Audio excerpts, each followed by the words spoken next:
May 30th, 1998. The fourth annual E3 had just come to a close in Atlanta, Georgia.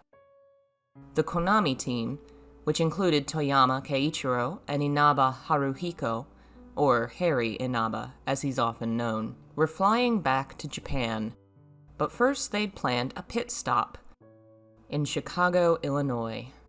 Silent Hill, Toyama's directorial debut, was only about 20% finished at the time, with a planned release for that November 1998. Before that day came, he wanted to examine a real American city to draw inspiration for their small town. Chicago, especially the lakeside portions of the town, would be their inspiration. When the day came to explore, the team that would be walking the town included Toyama, Inaba, and an American-born Konami employee. The American didn't speak Japanese, and Toyama spoke no English, while Inaba, as a localizer and professional game translator, was to bridge the gap between them. Unfortunately, Inaba was quite suddenly pulled away by an emergency and was unable to join them that day. Toyama was left by himself in a country he hardly knew, unable to communicate with anyone around him. Years later, Inaba would wonder how much the anxiety of that situation influenced the design of the town of Silent Hill. What would their fictional town look like? It would be a challenge to design an entirely unique fictional town for a country few of the team had seen and only a handful had visited.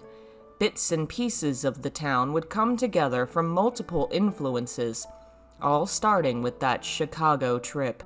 It would be a lake town, and the huge size of Lake Toluca is undoubtedly influenced by the Lake Chicago borders. Lake Michigan, one of the Great Lakes, some of the world's largest freshwater bodies. It would be a tourist town, with an eerie secret cult and a drug trade running under the surface. And it would be heavily influenced by the pop culture and American brands the team recognized, and their favorite Western books and films. Creating the town would be one of the hardest portions of developing the game, and include the largest team of people. 11 team members would be involved in the town's creation. Called background designers, each was involved in some way with the designing, modeling, texturing, and overall creation of the town of Silent Hill. Most influential would be Toyama Keiichiro as director, who would also throw his hat in the ring as a designer developing various levels, including the 2D maps of the Otherworld School, the above-ground levels of the Otherworld Hospital, and the sewers. You have Toyama to thank for the body falling out of the school locker, too. Then there was Ito Masahiro, who would not only be designing monsters for the game, but a number of levels. In fact, he says he spent more time on background design than monsters in the first game. The Otherworld School was his work, a job that apparently took 2 weeks. Much of the inside Otherworld designs came from his mind, in fact. He also created the hospital basement, as well as the inside of the Gillespie house. The third major influential figure would be Takahashi Isau. Born in Machida, an area near Tokyo, Takahashi found his way into the video game industry via television. He was involved in creating commercials, and his knowledge of film and photography would greatly influence his artistic style as a game dev. It seems Silent Hill was his first game project. While many people were involved in the background design of the game, Takahashi's position as the first background designer listed in the credits, and the way others speak of his work, makes it sound as if he may have been in charge of the background team, or at least had a large influence on the creation of the town of Silent Hill.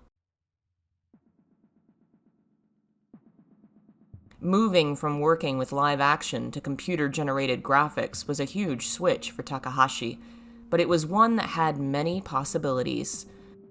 Cameras work differently when they're digital. A real camera has focus, where the closer, more central figures in a photo are clear, and the background is more blurred. An artificially created image does not automatically have such distinctions. Unless the designer adds it in artificially, everything in the image is in focus. It's an unnatural, strange look, one that Takahashi is drawn to. He enjoys the works of Ansel Adams, an American landscape photographer who purposefully used sharp focus in his photographs to create an artificial, strange feeling of a fully focused image. Junji Ito, another of Takahashi's favorite artists, does similar things in his art, drawing the grains in a piece of wood behind the character, creating the sense that everything in the image is far too detailed. Takahashi's greatest inspiration is likely film. As a teen, he and his friends would rent 70s and 80s horror films from the movie store, and he remembers how the quality of the film, its age and grain, made the experience more frightening for him. He tends to focus in on how films are framed, such as the Texas Chainsaw Massacre, a film he greatly enjoyed, which to him had a documentary style in its camera angles that made the film far more frightening. The actual layout and appearance of the town, its streets and storefronts, would come from Takahashi, and the other world, the nightmarish dreamscape of the game, would come from the combined efforts of Takahashi and Ito. The first time the two met, Ito was delighted to learn he and Takahashi shared an interest in the film Jacob's Ladder. When Ito went to see it in theaters, the seats had been nearly empty. No one had really been interested in the film at the time. Finding another fan had been delightful to him, and one night while they were up late working, the two spent a while discussing the film's merits, especially the scene in which Jacob is brought down a long hallway on a hospital bed. The film was a major influence on the game, especially the design of the Otherworld. They would divide the Otherworld between them. Ito created the inside, like the school, where the influence of Jacob's Ladder is made crystal clear. Takahashi would develop the outside, and his works would seem to draw influence from another film, one Takahashi adored. In fact, when he thinks of words like hell or Otherworld or messengers from the dark, this one film is what comes to his mind, a film he thinks he'll never escape the spell of: Hellraiser. Released in Japan in 1988, Hellraiser is a film based upon Clive Barker's story The Hellbound Heart. Barker wrote the script for the movie adaptation himself, and the film is a grotesque, powerfully violent story of a mysterious puzzle box which, when solved, summons terrifying beings from another world. It's an incredibly sexually themed story, with pain and pleasure intertwined to be seen as interchangeable, and the visuals and motifs of the film are all incredibly present in Silent Hill. The first Otherworld change has Harry walking down a long hallway in which the world begins to grow dark and strange things begin to appear. Blood, chains, barbed wire, and incredibly emaciated bodies, tied up and hung in the air, become apparent the further Harry goes. The way that the ordinary world suddenly gives way to an impossible, dreadful new realm, how the human body is twisted and transformed into something grotesque, is all incredibly reminiscent of Hellraiser. This portion of the game was designed entirely by Takahashi. When it comes to designing scenery, Takahashi takes a detailed approach. Scenery involves thinking about everything in the game, not just what things will look like, but how they'll move. What's happening in the background? What happened here before? And what hints were left behind? One developer would comment on Takahashi's style with a story of how he'd spent a great deal of time considering how wind would move through the streets of Silent Hill and altering the town's design accordingly. Of course, what they could do with the town was limited. The PlayStation was not strong enough for some of the ideas the team had, and cutting corners helped to take some of the load off the game. Remove the fog, for instance, and you can see many of Silent Hill's houses aren't fully modeled. Other tricks used involved doubling and reversing models like the boats, to make it appear there was a reflection on the water. They wanted the player to be able to climb walls, for the backgrounds to be even more realistic, for there to be breaking glass and visible bullet holes. None of it was possible. But they managed best with what they had, using technical aspects to hide their limitations. The dark shadows and foggy streets kept the less polished pieces of the game hidden. How did they create the fog and snow that blanketed their haunted town? It was the work of Oshima Naoto, a team member who worked on the 3D backgrounds of International Track and Field before coming to Silent Hill. He is not the same Oshima Naoto of Sega, best known for designing Sonic the Hedgehog, as fun as that would be. Oshima was the lead programmer of Silent Hill, who programmed the behavior of the fog and snow, the water in the sewers, as well as the myriad camera angles of the game. Those angles would be central to one of the main limitations the team would face. In 2D games, or games with 3D figures on 2D surfaces, the world the characters are moving in is flat. Whatever shadows or overlaps the game is meant to have are drawn into the background for the most part. In full 3D, however, the world is entirely rendered, which means figures can overlap and create shadows on one another. A technique used to handle these considerations is called Z-buffering. Without it, various textures would all overlap whenever objects were moved to coincide.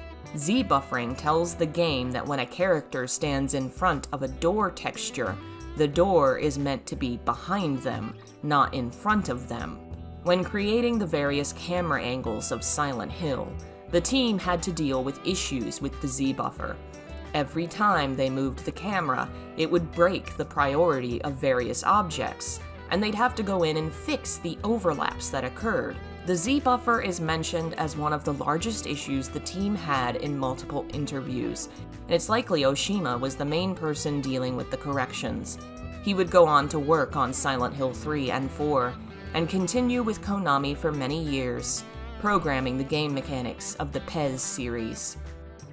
Is there a real Silent Hill behind the town's design? No, Toyama would say in one interview. But there are many real places behind the game's design. Midwich Elementary, for instance, is famously known for sharing a layout with the school from Kindergarten Cop, likely done because it was an easy, time-saving way to design a school with an American feeling.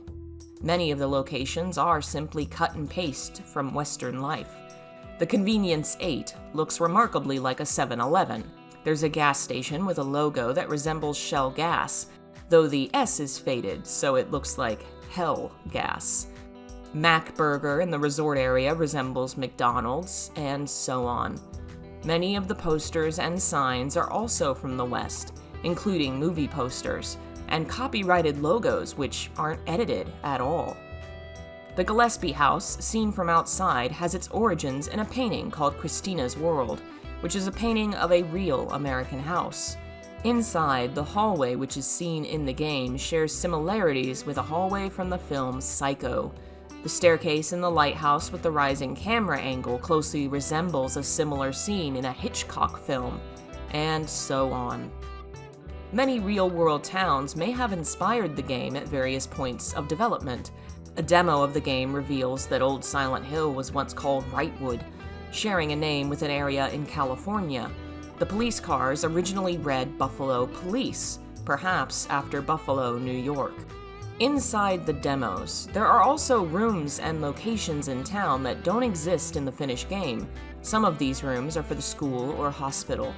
Another appears to be a house, with a grandfather clock and a cross on the wall. It would take longer than originally planned to finish Silent Hill. Instead of releasing in November, the game came out in the United States on February 23, 1999. At E3 of the previous year, the game was 20% done, and demos around that time included the Midwich Otherworld School and the early portion of the game. That leaves 8 months between that E3 in May and the release of the game. A short time to build a fully 3D town and its Otherworld. Of the 11 people credited with background design in Silent Hill, only 6 would return to work on another game in the series. Kaiho Kazuyuki would continue working at Konami through 2009. He was lead artist on Nano Breaker, as well as the Silent Scope series. Later, he was the lead game designer on both Dewey's Adventure and the Elabits sequel. He is sometimes credited as Kaz Kaiho. Kitai Soichiro started at Konami in 1991 and continued there through 2001, working on 3D character design in international track and field, and character models and movie events on one of my favorite games, Shadow of Destiny. Kimura Mihoko is an enigma.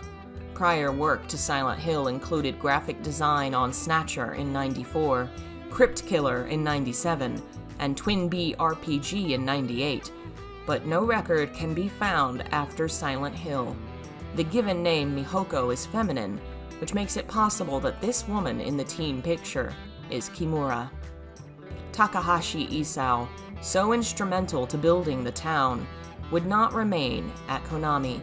He would move on and find himself reunited with old friends and once again involved in creating a horrifying game series.